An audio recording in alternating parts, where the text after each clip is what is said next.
வணக்கம். தொல்காப்பியம் பொருளதிகாரம், களவியல் பகுதி 11 பார்க்க போறோம். நேற்றைய வகுப்புல என்ன பார்த்துருக்கோம் அப்படின்னா, தலைவனுக்குரிய இயல்புகள் பார்த்தோம். பெருமையும் உரணும் ஆடுமென என்பது குறித்து அவன் விளக்கப்பதி பார்த்தோம். இப்ப தலைவிக்குரிய இலக்கணம் என்னன்னு பார்க்க போறோம். இதனுடைய நூற்பா வந்து அச்சமும் நாணும் மடனும் முந்துறுத்த நிச்சமும் பெண்பார்க்கு உரிய என்பன்னு சொல்றது இந்த நூற்பா. இதுல வந்து என்னென்ன செய்தியில இருக்கு அப்படின்னா, தலைவியினுடைய இலக்கணம், அப்புறம் இளம்பூரண நச்சினார்க்கினியருடைய பெண்டீர் இயல்பு பற்றி அவங்க சொல்ற உரை விளக்கம். நச்சர் நான் போட்டிருக்கிறது வந்து நச்சினார்க்கினியருடைய சுருக்க பகுதி தான் நச்சர்னு.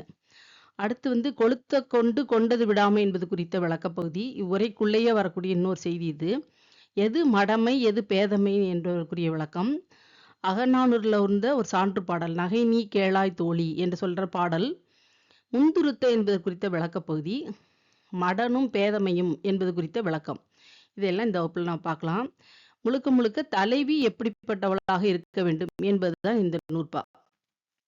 நூற்பா வந்து அச்சமும் நாணும் மடனும் முந்துறுத்த நிச்சமும் பெண்பார்க்கு உரிய என்பது நூற்பா. இதனுடைய இலக்கண பொருள் வந்து என்னன்னா, தலைமகளுக்கு உரியதோர் இலக்கணத்தை சொல்கிறது. இந்த இலக்கணம் தலைவிக்கு உரிய இலக்கணம். தலைவி எவ்வாறு இருக்க வேண்டும் என்பது குறித்து சொல்கிறது.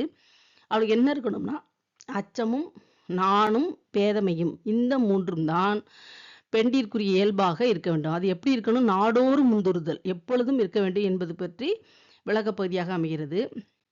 இதை வந்து இளம்பொருணை எப்படி சொல்வார்னா, அச்சமும் நாணும் பேதமையும் இந்த மூன்றும் நாடோறும் முந்துறுதல் பெண்டிற்கு இயல்பு என்றவாறுன்னு சொன்னா என்பதாக நீங்க பொருள் கொள்ள வேண்டும்.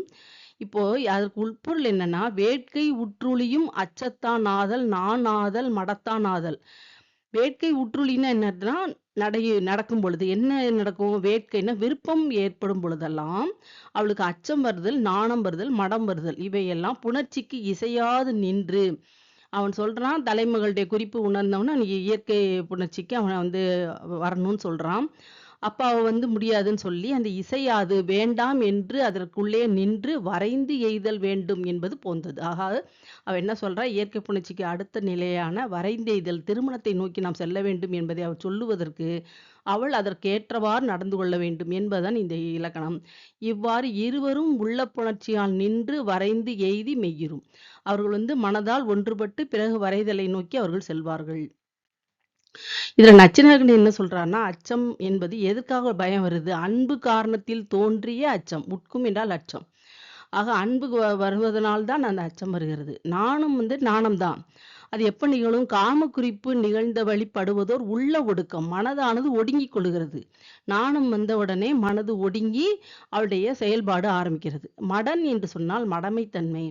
செவிலியர் கொளுத்து கொண்டு கொண்டது விடாமை என்பதாக சொல்லப்படுகின்ற மடமைத்தன்மை. செவிலியர் என்பது தலைவியை வளர்த்தவர்கள். அவர்களால் ஏற்படுகின்ற மடமைத்தன்மை. முந்துறுத்த என்றால் இம்மூன்றும் முதலியன நிச்சமும் பெண்பார்க்கு உரிய. எல்லா நாளும் பெண்பார்க்கு, எஞ்ஞான்றும் என்றால் எப்பொழுதும் அர்த்தம். பெண் பாலார்க்கு உரிய என்று கூறுவர் ஆசிரியர். இப்போ மடமை பேதமை என்பது கூட தனித்தனி விளக்கப்பகுதிதான் இனி எல்லாமே இருக்கும். மடமை என்பது பெரும்பான்மையும் கொளுத்த கொண்டு கொண்டது விடாமை அப்படிங்கிறது உரை விளக்கம். இவை தன் பேதமையால் நகுதலாம். இந்த மடமை வந்து பேதமை என்றால் எல்லாமே பேதமை மடமை எல்லாமே ஒரு அறிவு திறம் குறைந்த பகுதியை தான் சொல்லும். பிறன் பேதமையால் நகுதல், தன் பேதமையாலும் நகுதல் என்றால் சிரிக்கிறது. பிறருடைய பேதமை கண்டும் சிரிப்பு நிகழும். தன் மடமையால் நகுதலும், பேதமையினாலும் நடக்கலாம், மடமையாலும் அவள் சிரித்தல் என்ற நிகழலாம்.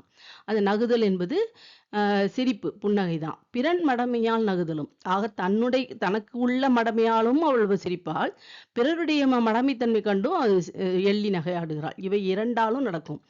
ஆக பேதமை மடமை என்ற இரண்டாலும் தான் இந்த மடமை என்பது இடம்பெறும். அப்போ இது எல்லாத்தையும் இன்னும் நுட்பமா பார்க்கணும்னா, மடமை என்பது பேதமை என்பது என்ன வேறுபாடு என்னன்னு பார்க்கலாம்.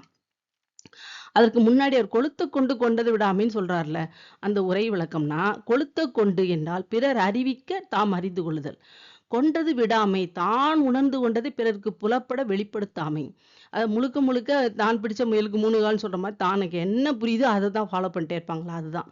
பிறர் சொல்லுவதையும் கூட தான் உணர்ந்து கொண்டதை பிறருக்கு புலப்படும்படியாக சொல்லாமல் இருத்தல். அது என்பது வெகுளி பொருளாக தோன்றும் நகை. நகைதான் அந்த இடத்தில் வெகுளி பொருளாக தோன்றும். வெகுளி வெள்ளந்தித்தனமாக அவள் தோன்றுகின்ற நகைதான் அங்க வரும்.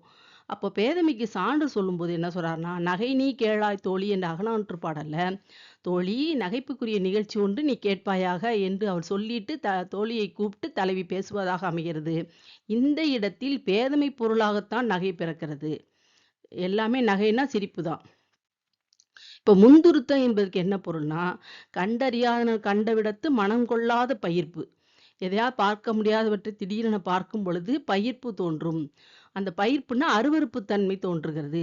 செயத்தகுவது அறியாத பேதமையும் நிற்பதற்கு நெஞ்சுண்டாம் நிறையும் கொள்க. அவளுக்கு மேலும் இதற்போல பேதமைத்தன்மையான பகுதியும் அவட்ட இருக்கும். நிறை என்பது பெரும்பாலும் கற்பு என்பதாக சொல்லப்படும். சில இடங்களில் அது பொறுத்து போதல் என்பதாகவும் கொள்ளப்படும். இந்த மடன் என்பதற்கு குடிப்பிறந்தோர் செய்கையாதலின் அச்சமும் நாணும் போல மெய்யிருப்புணர்ச்சியை விளக்குவது. இந்த எல்லாரும் வழி வழியா சொன்னதுக்கு ஏற்ப இவளுக்கு இந்த மடமைத்தன்மை தோன்றுகிறது. அச்சமும் நாணும் போலவே இந்த மடமைத்தன்மை தோன்றும். அதனால் என்ன நிகழும்னா மெய்யிருப்புணர்ச்சியை விலக்கி விடுவாள். உடலால் ஏற்படக்கூடிய புணர்ச்சியை தலைவி விலக்குவதுதான் இந்த மடமைத்தன்மை. தலைவி இவற்றை உடையள். எனவே தலைவன் பெருமையும் உரனும் உடையவனாக வேட்கை மீதுருவும் பெருமாயிற்று. ஆக தலைவிக்கு இந்த மாதிரி அச்சம், மடம், நாணம் எல்லாம் இருக்கு. தலைவனுக்கு பெருமையும் உரனும் இருக்கிறது. வேட்கை மீதுறுதல் தான் அதிகமான வேட்கை. வேட்கைன்னா விருப்பம் சொல்லியிருக்கேன். விருப்பம் அதிகமாக கொண்டவனாகவும் இருப்பான். இவை இவளுக்கு என்றும் உரியவாயின் இயற்கை புணர்ச்சிக்கு உரியல் அல்லல் ஆயினும் இந்த இலக்கணத்தின் திரியாது நின்று ஏயும். ஆக இந்த இயற்கை புணர்ச்சிக்கு உரியல் இல்லை, இவ இந்த மாதிரிலாம் இருந்தாலும் இயற்கை புணர்ச்சி நடக்காது என்றாலும் கூட இந்த இலக்கணத்தில் அவள் என்றுமே மாறுபடுவது இல்லை. புணர்ச்சிக்கு உரியலாம் என்றற்கு 12 மெய்ப்பாடும் நடக்க போகுது. ஆக இனிமேட்டு வரப்போற மெய்ப்பாட்டியல்லையும் அவர் சொல்லுவாரு. புணர்ச்சி நிகழவென்றால் தலைவிக்கு என்னெல்லாம் மெய்ப்பாடு நிகழும் என்பதை அவர் சொல்வார். இப்போ மடன் பேதமையை பத்தி நம்ம பேசிட்டு இருக்கனால அதனோட வேறுபாடு என்னன்னு பார்க்கும்போது, மடம் என்பதற்கும் பேதமை என்பதற்கும் வேறுபாடு என்ன என்றால், மடம் என்பது பொருண்மை அறியாது தெரிய கொள்ளல். பொருண்மைன்னா பொருள் அறியாமல் மாறுபட்டு பொருளை கோடல் என்றால் கொள்ளுதல், எடுத்துக்கொள்ளுதல். பேதமை என்பது கேட்டதனை உய்த்து உணராமல் மெய்யாக கூடுதல். ஆக இப்போ ஏதோ ஒண்ணு காதுல வாங்கிக்கிறோம். அதை என்னன்னு புரிஞ்சுக்காம உய்த்து உணராமல் ஆராயாமல் மெய்யாக கொடுதல், உண்மை என்று ஏற்றுக்கொள்ளுதல். ஆக இது மிகவும் நுட்பமான சின்ன வேறுபாடுகளுக்குள்ள இருக்கு. பொருள் இயல்பினை தேர்ந்து உணர மாட்டாமை மடன் என்றும், சொல்லியதனை தெளிந்து உணர மாட்டாமை என்பதை பேதமை என்றும், இவற்றுக்கு இடையே அமைந்த வேறுபாடை தெரிந்து உணர வேண்டும். ஆக இவ்வாறுதான் தலைவனுடைய இயல்புகள் அமையும். இதுதான் தலைவனுடைய தகுதிப்பாடு என்பதாகவும் அவர் சொல்றார்.